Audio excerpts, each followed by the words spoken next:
За та бүхэнд өглөөний мэнд хүргэе. За өчигдрөөс эхлээд улсын их хурал маш чухал асуудлуудыг хэлэлцэж байна. Анх удаа энэ их хурал улсын төсвөө бүтэн циклээр нь батлах гэж байна.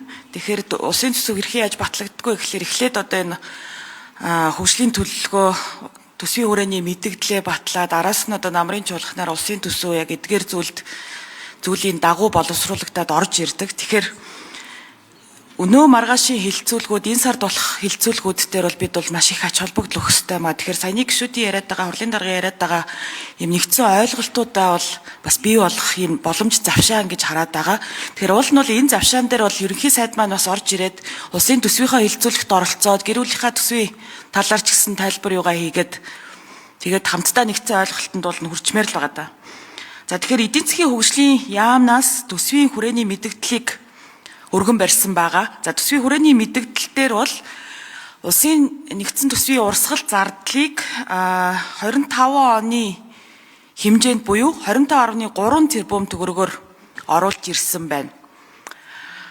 Тэгээд би бол урсгал зардлыг бол улам цаашаа танах боломжтой гэж хараад байгаа.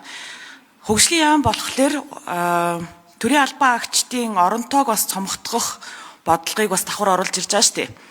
Тэгээд урсгал зардлыг бол энд 25.3 их найд төгрөгөөс улам доошоо буулгах боломжтой гэсэн тийм бодол байхад сангийн сайд маань болохоор нөгөө дургуд хүчгүй гэдэг шиг бүх одоо урсгал зардлыг хуулиар баталгаажуулсан, цалин халамжаас бол цаашаа хитэрдэггүй маа энэ төр гэд юм яриад байдаг. Гэтэл ер нь бол одоо улсын төсвийг нодлон намар бид нар харж байхад бол одоо үрэлгэн давхарцсан хит одоо юм данхаасан тийм зардлууд бол хаасайг бол байгаа шүү дээ. Тэгэхээр хэдүүлээ тэн дээр нэг юм таналт хийхийг зориё л доо. Та тэгэхээр тэр асуудал дээр нэг юм одоо бүр дөрвтойхон шиг одоо нэг ихтгэл үнэмшилтэйхэн шиг урсгал зардлаа танах дээр ажиллаад өгөөч гэж одоо бас хүсэх байна. За ядаж одоо 22 3 их найдад хүрэгчих юм бол одоо сая гишүүдийн яриад байгаа хөрөнгө оруулалтын орон зай чинь бас тэр хэмжээгээр тэлнэ. Тэгжиж бидний одоо бас эдийн засгийн өсөлт одоо энэ 6% чинь хүрнэ. Тэгэхээр урсгал зардал дээр ажиллая гэж хэлмээр байна. За тэгээ би өчигдөр сангийн сайдаас энэ 24 оны төсвийн тодтгол тавигдсан нэг 300 гаруй тэрбум төгрөгийн тэзүүний зардал юу нь юу болж байгаа вэ? Энэ том төслүүд дээр чи одоо яг ямар хэмжээний одоо ямар төслүүд дээр яг бодитоор тэзүү үегдсэн байгаа вэ гэдгийг асуусантаа хариулаагүй түндэ хариулт авъя. За тэгээд үүндээ бид нар одоо макро эдийн засгийн үзүүлэлтүүдэд хянж явах нь чухал, инфляц, ханш. За тэгээ ханш дээр бол яах вэ гэхлээр бид нар экспортолт хэлэх хэрэгтэй шүү дээ. Тэгээд гол нь одоо экспортын бус бүтээгдэхүүний уулуурхаан бус бүтээгдэхүүний экспортыг нэмэгдүүлэе гэж яриад байгаа. За үүн дээр бол одоо бас гадаад яам ямар бодлого баримталж байгаа вэ гэдгийг асуумаар байна. Энд чинь 2 3 хаан сайд сууж байна. Тэгэхээр сангийн сайдаас асуулт асуулаа, гадаад яамны сайдаас асуух нь бид уулуурхаан бус экспортын бараа бүтээгдэхүүний зах зээлээ тэлэх, ер нь одоо гадаад зах зээлээ тэлэх тал дээр танаа яам дөрвтэй санаачлал гаргаад ажилламаар байна. Харамсалтай нь үр дүн бас харагдахгүй байна. Бид нар намарч гэсэндээ одоо төсөв батлах үед энийг айгүйх ярьсан тийм ээ. Нөгөө гадаад харилцаагаа эдийн засгжуулъя гэдэг агуулгаар. Гэтэл бол сая ингээл баахан томилгоонууд яригдлаа. Тэн дээр нь дандаа улс төрчнөр явж гин. Тэгээ гадаад харилцаа чи эдийн засагчж байгаа зүйл ерөөсөө харагдахгүй байгаа юм. Тэр танаа яам энэ тал дээр яг ямар дөрвтэй бодлого шийдвэр гаргах юм бэ? Тэгээ цаашдаа бид ер нь одоо энэ гадаад зах зээлийг хэрхэн яаж тэлэх юм бэ? Энэ одоо зүүн өмнөд Азийн зах зээл рүү яаж хандах юм бэ гэдэг юм уу? Европын зах зээл рүү яаж гарах юм бэ гэдэг зүйлүүд дээр бас хариулт авъя. За, сангийн сайд болдын чухал асуултанд хариулъя. За, жаргалан гишүүний асуултанд хариулъя. За, 2024 оны төсвийн тоддлоор тавигдсан тэзүүнүүд дээр сайд нар маань өөрсдөө гүйцэтгэх явцыг хэлжүүлэх сайн байна.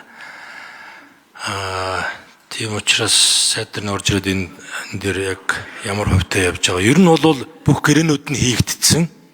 Тэзүүний ажлын одоо яг процесс нь явж байгаа л гэсэн бид нар ийм мэдээлэлтэй байгаа шүү. Тодорхой хэмжээний санхүүжилтүүд нь бол ингээ гараад явж байгаа. За урсгал зардал дээр жаргалан гишүүнээ засгийн газрын хэмнэлтийг бид нар байнга дэмжинэ. Бүтээмжийг байнга дэмжинэ. Хувийн хвшлийг байнга дэмжинэ. Хувийн хвшил хийж болох юмыг төр эзэж хийж баймааргүй байгаа юм. Тэгэхээр хоошоо суусан зүйл ерөөсөө огт байхгүй. Харин та яг цагаад болохоор битээ хоошоо суугаарай. Энэ Монгол улсын төсвийн чинь 75% нь яг харахгүй л одоо урсгал зардал үүнийх нь 60 гаруй хувь нь ерөөсөө 3 салбар дээр байдаг. Гурван салбар дээр. Эрүүл мэнд, боловсрол, нийгэм халамжийн салбар дээр байдаг. Тэдгээр нь бүгд хуультай. Хуулийг нь таны ширээн дээр авчиж тавьдсан байгаа.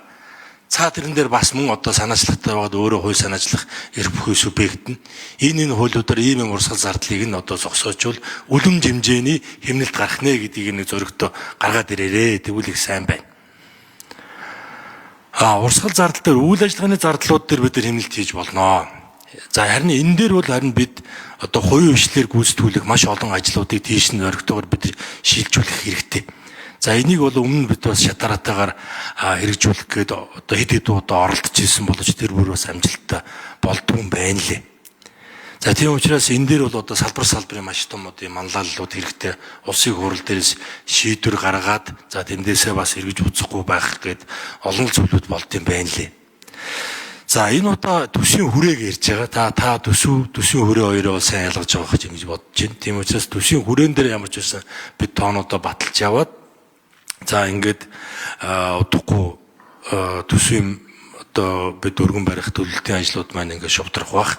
За тэр үеэр ч юм уу одоо энэ жилийн хувьд онцлог гэвэл улсын хурал дээрээс бас хэд хэдэн ажлын хэсгүүд гараад за салбар яамдуудтай за манайтай ч гэсэн нэлээд ойрхон ажиллаж байгаа. За тэр зээлийн ашиглалт дээр гарч байгаа одоо санаачлагч гэсэндээ ер нь бол бас энэ ажлын хэсгүүдтэй нэлээд бас одоо ажлууд нь уялдж ингэж явж байгаа гэдгийг хэлий түрүүн амар өсвөлн дарга нэлээд тодорхой хэллээ. Танд их баярлалаа. За гадаад харилцааны сайд Баццэг хариулт өгье. За жаргалан гишүүний асуултанд хариулъя. Энийг өмнө бас олон удаа асууж байсан. Гадаад худалдаа эрхлэхэд экспортыг нэмэгдүүлэхэд гадаад харилцааг эдийн засагжуулахад эрх зүйн орчин бол хангалттай бүрдсэн. Бүх айл манай бараа бүтээгдэхүүнийг авъя, сонирхолтой байна. Бүх айл манайтай хамтарч ажлын уулгаан салбарт гэдэг.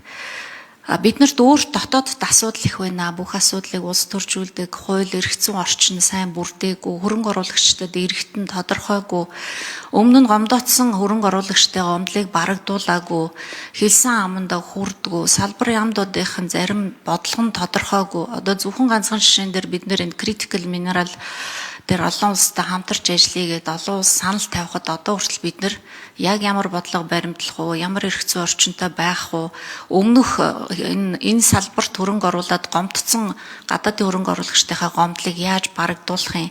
Энэ асуудлуудаар шийдэггүй учраас нэгдүгээр. За гүйцэж хариулъя. За дээрэс нь манай төслүүд шаардлага хангахгүй байна. Хөрөнгө оруулалт гэхэд бид нар бүх улстай боломж нь байна.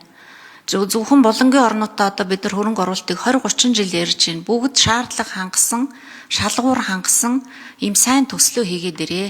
Хөрөнгө оруулахад бэлэн байна гэдэг. Ийм төслүүдийг бид нар бас хийж чадахгүй, өгч чадахгүй, хамгаалж чадахгүй ингээд цаг хугацаас их алдаж байна. Манай бараа бүтээгдэхүүнийг авъя гэхлээр стандартыг хангаж чаддгүй, 20 цэрийнхэн дэглэмийг давж чаддгүй.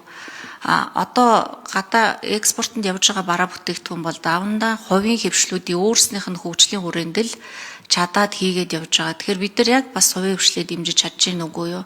Тэрнээс бол гадна тал дээр орчин байна, эрх зүйн орчин бүх баримтчүүд нь байгуулагдсан, хэлцээрүүд нь хийгдсэн, бүрдсэн байна. Одоо бид нар өөрсдөө хариуцлагатай байх хэрэгтэй гэж хэлмээр байна.